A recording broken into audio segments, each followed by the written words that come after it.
Here's some of the things that we've been talking about. See, if money could talk, this is the question we've been asking. If money could talk, what would it say to you?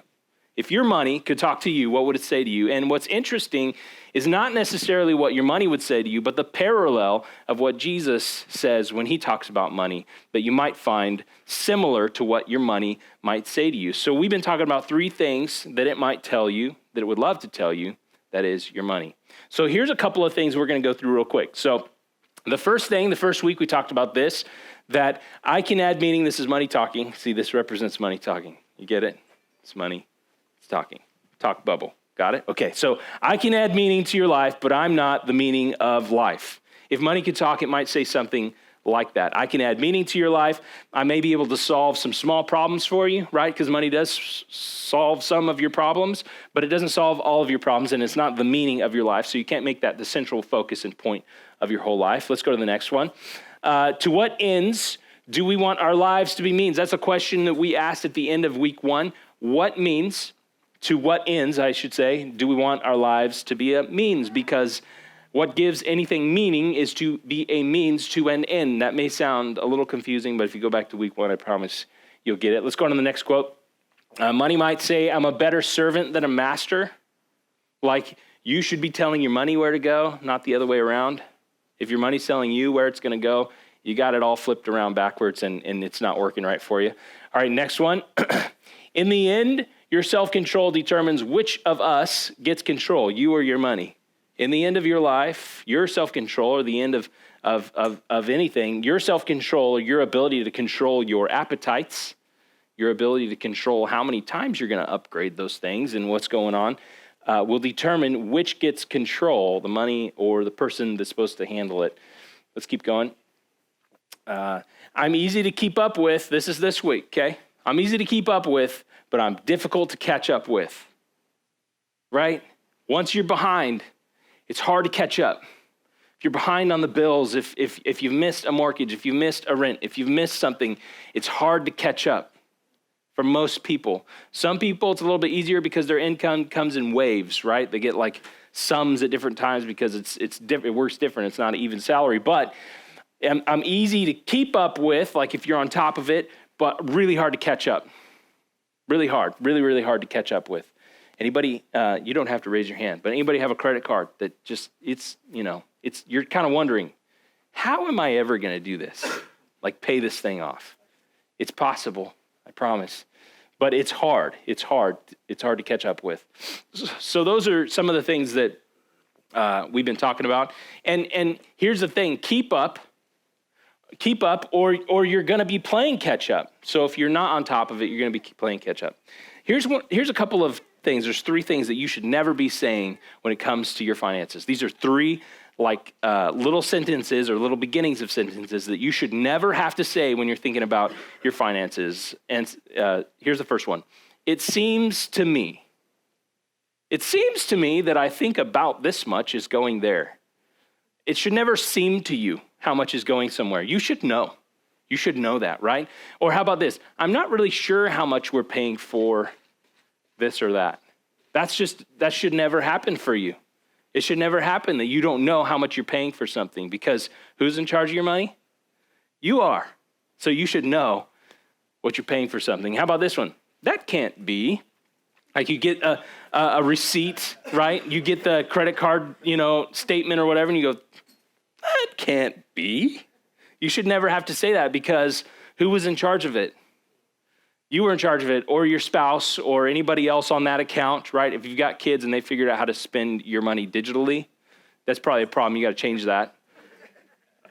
But it's really good because some companies are really good at helping you reconcile that. I've heard of some kids spending an insane amount of money on like iTunes through games because there was no protective thing that the parents had set up, and they're just buying stuff through the games and they don't even realize it. And then they get the statement and they're like, that can't be, right?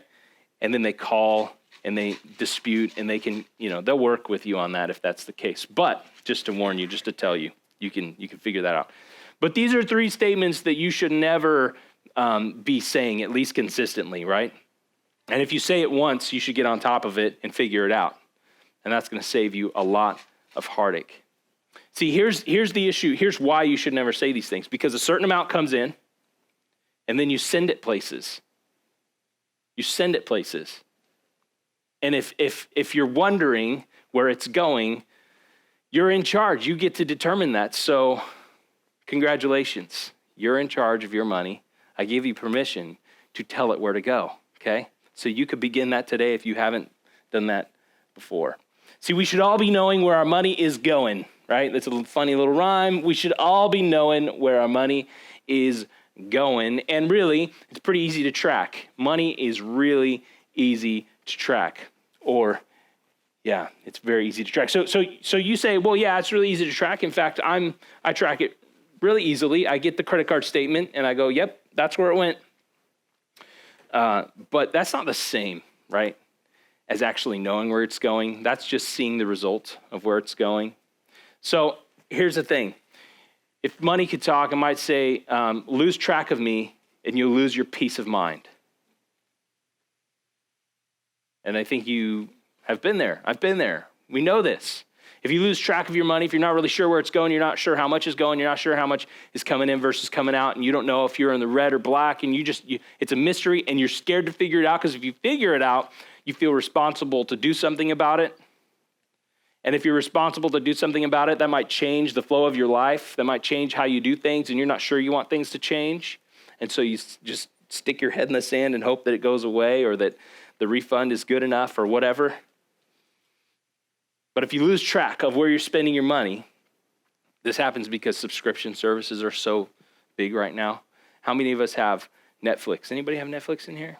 Right? I got Netflix. How about Disney Plus? Okay, I got both. I got kids. Okay? Mom and dad like Netflix. Kids like Disney Plus. Then some of us got Amazon Prime, right? Yeah, services are it's just constant, right? You just got so many services that you're paying for. They're just monthly things that are just like little, it's like, it feels like, it's nothing. It's nothing. It's $10, it's $14, or whatever. So you forget about it, but it's in there. So you just need to remember that it's in there. A budget, though, is a theory, right? If you have a budget, it's a theory. It's a theory of where your money is going, but it's not necessarily the truth of where your money is going. Anybody relate to that one? I mean, it's like we've got it down on paper, or we've got it in an Excel file, or we've got it in an app somewhere, or we've set up a budget. Great. Congratulations. That's fantastic. That's good. I think that's good. You should have a budget. But then if you don't do the budget, that's a problem, right? And so budgets have to change over time based on actual spending. Now you still got to stay under that like total income, right? But you don't want to go above that, but you're going to have to change categories or switch things over or move things around based on your expenses for that month. For example, I have a car registration due next month. So I've got to switch some things around to make that work, right? I was talking to my neighbor yesterday, and he was telling me he moved from Atlanta. He was saying, yeah, every 2 years we register our car, and it's for $20. And I'm like, well, that sounds nice. It's not my reality, but that sounds nice. So you just have to, when you have a budget, it's a theory, and you got to live to it, you got to stick to it, you got to figure out a way to actually go to it. And it rarely reflects your actual spending, your reality. And that's okay, but you need to keep track to make sure that you're close and you're within the total, right? Because you don't want to go above the total. Because if you go above the total, what's happening? You're borrowing from your future, and you're going to be paying interest on it. Why do you want to pay interest on your future? That's just something to think about.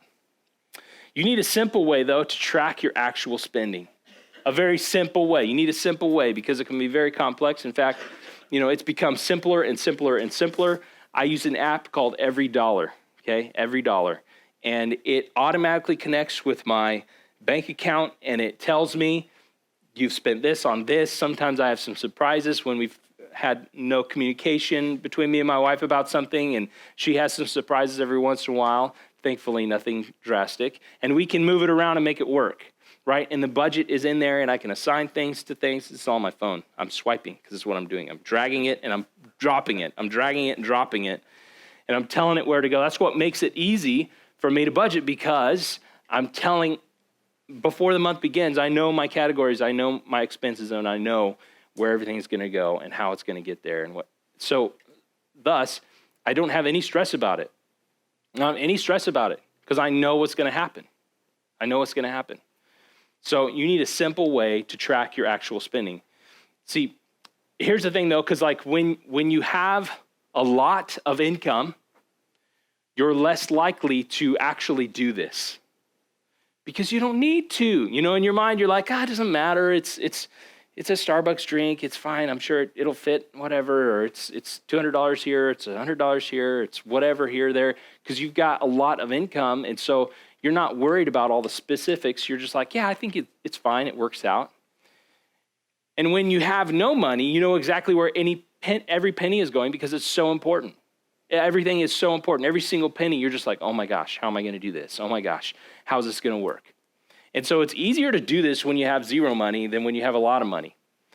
But you know what? It's way more important to do this when you have a lot of money. It's important both ways, but it's even more important to do this when you have a lot of money and you think that it doesn't matter. It is so important to know where your money is going and not for your money to be your boss. So here's what's interesting. Here's a good way to track, makes it so that when you know you're going to have to log it, you're more inclined to hog it, right? Maybe hog's a bad word. Let's say it this way. When you know you're going to record it, you'll be more inclined to consider whether you can afford it. When you know that you're going to write it down somewhere and maybe there's someone else that you share bank accounts with or you share income with, a wife or somebody that, or a husband and someone that you share finances with, when that happens, you know, and you know that the other person is going to see it or at least has access to see it and ask the questions, right? What was this? That happens all the time with me and my wife. I'll be going through my phone with my Every Dollar app and I'll be assigning categories and I'll say, so what was this one to here? And I'm not asking because I'm like chastising her. I'm asking her so I know where to put it. Because I know it goes in a category and I'm not worried about her spending it. I just need to make sure I put it in the right category. So I know, hey, was this like food? What was this? So I can put it in the right category. And I think that's a really great way to keep track of your money. I said this kind of, but in a paycheck to paycheck season, this habit takes off the pressure. Like when you've been doing this, when you've been tracking in a paycheck to paycheck season, when you're living that way, this takes off the financial pressure because you know where it's going, you know what's coming in, and you've got a plan. But in the years of plenty, this habit puts on the pressure because you're really not worried about it. And then suddenly you've put a budget into place that you're trying to hold to, and you've got to be thinking about where is it all going and is it fitting together right? Because your life, your money is kind of like a puzzle. You got to make sure that it all fits together, right? So those are kind of two of the extremes, I guess you could say. That in paycheck to paycheck, it's easier and it takes the pressure off. And when you have years of plenty, that habit puts the pressure on. Donnie, why don't you give me the next? Yes, it puts the pressure on. Give me the next one here. The more you have and the more you make, the closer attention you should pay to where it's going. And we'll talk about why in just a minute. But for the next 2 months, like last week, I gave you a challenge to actually send some money away, to predetermine, I'm going to give this percentage, whatever that percentage is for you, I'm going to give this percentage away. And I'm going to free myself from it telling me where it wants to go. And I'm going to say, no, you go over there and do that. And you be generous. And I challenge you to do that for 2 months consistently. And this week, I'm going to enter a new part of the challenge, which is also a 2-month challenge for you. I don't see anybody writing this down. Another 2-month challenge for you. It's document your spending for 2 months. Just document it. Just say, okay, I understand. This is where it's all going. I've got it all. I used to do this with receipts, and that's horrible. So I like an app that just tells me, right? And just document it. Just know where it's going for 2 months. Spy on your money. Spy on it. Just decide, I want to know, regardless of the consequences, I want to know where it's all going. Every penny that comes in and goes out, I want to know exactly where it's going. Spy on it. It'll give you some peace once you get that figured out. Follow it. See where it's going and what it's doing, because you're probably not sure where all of it's going and what all of it is doing. And if you are, that's awesome. And I applaud you because you're so far ahead of where most people are. Then after you've compiled all that information for 2 months, you sit down and you look at it and you examine it. And then you look at the categories and say, wow, we spent that much on eating out. Wow, we spent that much on our cars. Wow, we spent that much on whatever it is. You're going to say, wow, it's some category. You're going to be like, wow, I had no idea, and that seems a little out of control. But then you have the opportunity to adjust if necessary, right? Because you're in control. You're the master of the money, right? Aren't you? You're the master. You're the boss. You get to tell it what to do, so you get to make life choices that change those percentages and categories. You are empowered to do that. That's the good news for you today in terms of working with a budget and figuring this out. Now, knowing you can know about where your money's going is not the same as actually knowing. So like I said, if you get the credit card statement and you always use the credit card because it gets you the miles or the whatevers, and you know that it's there, you're like, I got the statement. That's not the same as actually looking at it and breaking it down and seeing where it's going. It's not the same. It's very different. Just having the information at your fingertips and then actually looking at it and doing something with it are totally different things. It's much like having access to the Bible on your phone, but never actually reading one, or having a physical one and never actually reading it. It's nice. I'm glad you have one, but if you never get into it, whoop-de-doo, you know? So, got real quiet for some reason. Knowing you can know is not the same. That's all I'm trying to say. Here's the interesting thing, though. When you talk about money, it's like one of the last things people want their faith to affect. And I understand that because we're all human. We all have the same tendencies and pulls and appetites and that kind of thing. But here's the thing. You're betting, not bettering, but you're betting your eternity on John's words, which are found in John 3:16. For God so loved the world that he gave his one and only Son, that whoever believes in him will not perish but have everlasting or eternal life. Now you're betting your whole eternity on John's words, the Apostle John. Why would we not bet just our finances on the words of Jesus? I mean, you have defined your relationship with God based on Jesus' invitation to address him as Father. You've defined your relationship with God that way. So why would we not? Why wouldn't we lean, I should say, just as heavenly on what he said about money and possessions? Why would we kind of say, well, don't touch that. That doesn't, we're betting our eternity on Jesus' words and John's words. Why would we not let him affect our finances and possessions? He may have something good to say about it. He may have some instruction that is helpful. He may have something that actually betters your life with his instructions. So with that in mind, I'm just going to read one small piece of scripture. It's very bite-sized, easy for you this morning, right? But here's kind of the beginning of this story. Matthew 25, verse 14. Again, it will be like, and this is Jesus talking about the kingdom of God, it will be like a man going on a journey who called his servants and entrusted his wealth to them. And if you know the story, it's a parable. If you know the story, there's 3 servants. And a parable, for anyone who's listening, for anyone who knows what a parable is, a parable always has some specific characters. There's always someone that represents God. There's always someone who represents you and me, the people, right? And so in this story, it's very obvious to the people that Jesus is talking to that the man with great wealth who has servants is God. And the servants are the people. So God, in this story, right, gives wealth to some people. He gives whose wealth? His wealth to some people and has them manage it for a time. And he leaves and has them manage it. Now, they all get separate amounts, but it's not really about the amount. It's what they do with it, okay? So to 2 of the guys, they're very excited. They're very excited because they get a good amount, and then the 3rd guy is not as excited, and he's scared. And you know what happens, perhaps, if you read this story. But do you know what makes the difference in this story? I mean, the real difference in this story? The real difference, Donnie, why don't you put that up there? Do you know what makes the difference in this story? It's the real difference is it's what they did with what they got, what they were asked to manage. Not necessarily how much. It was what they did with it. See, two guys actually doubled what they were given. You guys may have heard the story. They doubled what they were given. And then the third guy was scared to lose it, so he buried it in the sand and waited for his master to come back, and then he gave it back to his master. Look, I kept it safe. All of it. And guess what his master said? He said, wow, these two did awesome. They doubled my investment. This guy, he was evil. Calls him evil. Now that's really interesting, right? Now here's what's really interesting about this.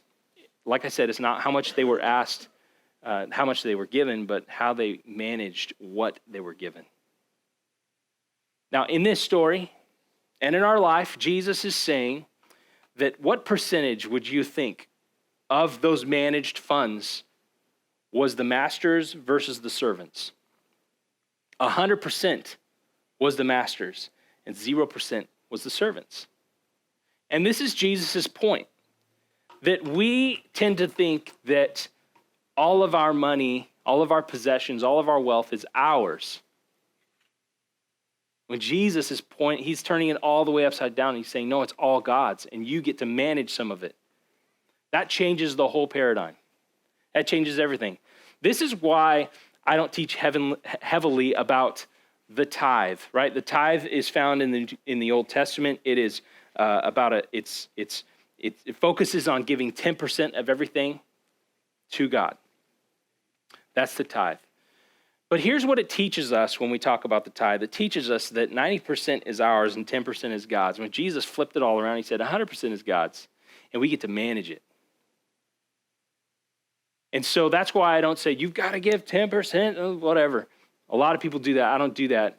I focus on Jesus' words, which is, it's all God's. Let's manage it well. So you need to pick a percentage, be consistent, and support the mission. Right? So that's how I do that. I'll do a whole message someday on that called Taking on the Tithe, and it'll be the most popular message you've ever heard.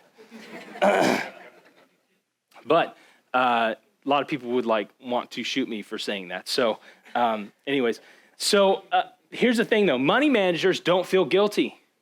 You know why? Because they're doing their best with managing the money. They don't feel guilty about it. They don't feel guilty about giving it. They don't feel guilty about how much they've been given, right? They don't feel guilty about having a little or a lot. They just do their best with what they've been given. And money managers feel responsible to do their best with what they've been entrusted. And that's where we're at. Money managers feel responsible and accountable for all of it. For all of it. We should be knowing where our master's money is going, shouldn't we? We should know. We should know where we're sending all of our master's money. See, if you're a Christian, this is true of you. If you follow Jesus, this is true of you. Everything you have is God's. Every good thing you've been given is actually God's. And so how you manage that matters because we are accountable. So here's what you need to do. It's very simple. Pay attention to where it's going and create a system for tracking it. Create a budget around that. And then adjust as needed. It's very simple. It's very simple. But our appetites can get out of control, right? And we could start getting out of line from what we intended to do because it just seems nice. And there's a sale. I want to tell you a secret about sales. They sell you things. Sales sound really great if you're already intending on getting that thing anyways. And you're like, oh, I'm going to save money now. But if you're not already intending on getting it, you're spending extra money. You don't think of it that way because you're like, I'm saving money. You're not saving money. You're spending more money. This is a freebie for you. A little extra there for you. Sales sell you things. So just keep that in mind when you walk into Target later today or wherever you find yourself. How we manage our money how we manage our money speaks volumes about who and whose we are. Because how we manage that will show people who we are and where our heart is, there our money will be also. Same is true. The opposite, where our money is, there our heart will be also, because they're so intimately linked. That's why Jesus talked so much about possessions and wealth and how to handle that kind of stuff, even more than he talked about heaven. And I know that's a shocker for us, but you can go count the instances for yourself. See, let's review what money might say to us if money could talk. Excuse me. I can add meaning to your life, but I'm not the meaning of life. Right, we've got that one. Go to the next one. I'm a better servant than a master. You should be mastering the money that your master has given you to master, right? So I'm a better servant than a master. Your self-control determines which of us, the money or me, gets control of where it's going. Next one. I'm easy to keep up with, but I'm difficult to catch up with. Don't get behind. If you do, it's going to be hard to catch up. If you're behind already, work diligently to get ahead. And then the next one, what you choose to do with me, with your money, speaks volumes about who and whose you are. Now, I can't end a series or a message like this without saying something really important, because so many of you are so great in supporting what we do as a local church and what we are attempting to do in our community and being there for other people. And you serve and you are involved, and you're involved in groups and all kinds of things. And so for those of you who are consistent, and those of you who are like, I have put a plan into place to support the local church and support what we're doing as a church in our community, I am investing in our church, I got to say thank you. Because there are some amazing people in our church that are incredible, incredibly generous, incredible servants. Like you would, if you knew the specifics, your jaw would drop on some individual people, and I'll never tell you. But you would just be so surprised, and you would be like, wow, that's incredible. You know, one of the things that they're doing is they are helping this mission move forward as a church in a way that so many of us are like, man, I wish I could do that. But you know how you could do that is you follow these principles. And you know where it's going, and you tell it where to go, and you create a budget. When you do those things, you can be generous in a way that you never thought possible. In a way you never thought possible. And I can tell you from experience, when you get there, it is incredibly freeing and empowering when you can tell your finances, hey, I want to send a chunk over there to help someone, to help something, and I'm not going to benefit from it at all. That is an incredible feeling. But it takes hard work to get there, because you've got to monitor, and you've got to adjust, and you've got to create a plan, and you've got to stick to it. In other words, you've got to surrender what you've been given to manage to a template that would really bring honor and glory to the one who gave it to you in the first place. I want to challenge you to get there. So for the next 2 months, if you were here last week, and even if you weren't, I want to challenge you, pick a percentage and give it away. Right as soon as you get that, give it away. It will free your heart from greed. You do not want that in your heart. And then secondly, this week, I want to encourage you to track it for 2 months. See where it's going, spy on it, and then create a plan to tell it where to go on purpose, not on accident, on purpose. And your life will be changed. And if you can do that, from now on, your life will be changed and your stress will go down. Even if you see the deficit right now when you're tracking and you're like, wow, we're just going further and further into a deficit, you'll adjust. Opportunities will come because God will look at how you're trying to manage that, and he will increase your opportunities. He will increase your opportunities to manage more if you are good with the little that you have. The band's going to come up in a minute, and we're going to sing a song that's all about, it's really about trusting God, because this subject is one of the hardest things to trust God with, aside from just your kids. And one of the reasons that this is so hard to trust God with is because you can see it on paper. And so many other things are just sort of out there, and they're in theory, and you think that God's working, you're not sure, but this you can see on paper, and it's really hard to trust God that he's going to do what he's got to do to make sure that you're okay. But if you are being a good manager, the master is going to take care of you. Just telling you, that's how it works. That's how it works. So let's pray. Father, thank you so much for these simple yet really difficult things to hear. Thank you so much that you've given us examples. Thank you so much that so many of us have lived this and realized this and heard this and enjoyed the fruit of following these principles, God. I pray that we wouldn't let our money dictate what it's going to do on our behalf, but that we would dictate what it's going to do on your behalf. God, you've given us so much in our lives to manage. You've given us relationships, time, energy, finances, some of us very little wealth, some of us great wealth. But whatever we have to manage, and for whatever reason, doesn't matter. I pray we would do the best we can with what we have to bring you honor and glory. And I pray that we would just surrender, that we would trust you, that we would trust you with everything. Not only our eternity, but everything here as well. In Jesus' name we pray. Amen.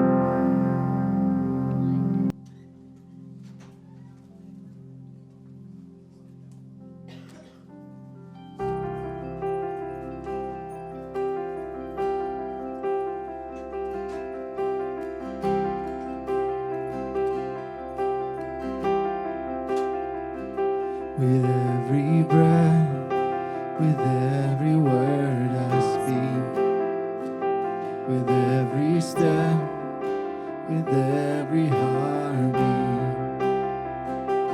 Jesus, let it be for you only, my whole life, all for your glory.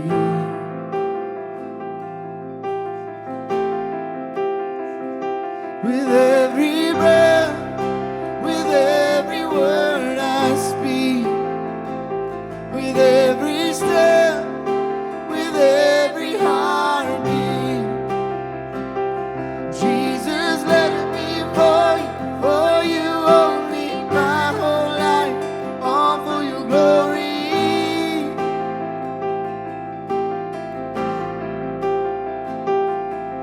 My life is in your hands, I trust it all to you, my dreams and all my plans, I trust it all, forever I'm changed, I'll never be the same, because of your love, forever I'm changed, I'll never be the same, because of your love, because of you, Jesus. Whoa. Because of you, Jesus.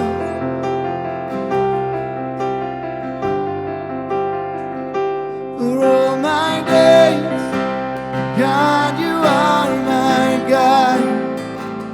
I give you all, my heart is open wide. Jesus, let it be for you only, my whole life, all for your glory.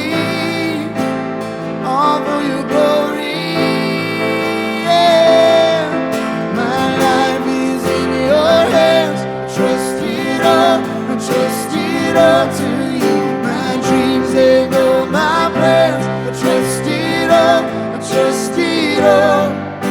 Forever I'm changed, I'll never be the same, because of your love, forever I'm changed, I'll never be the same, because of your love, because of you, Jesus. Whoa, because of you, Jesus. Whoa,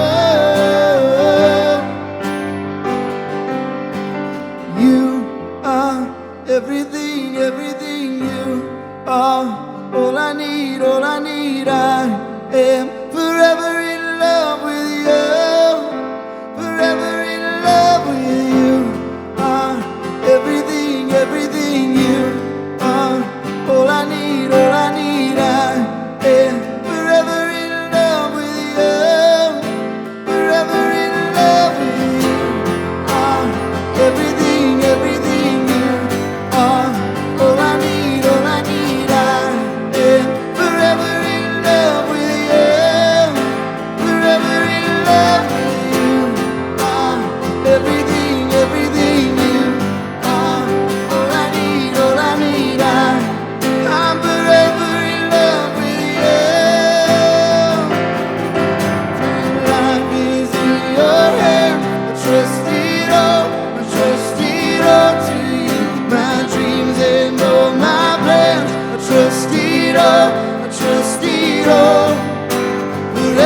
I'm changed.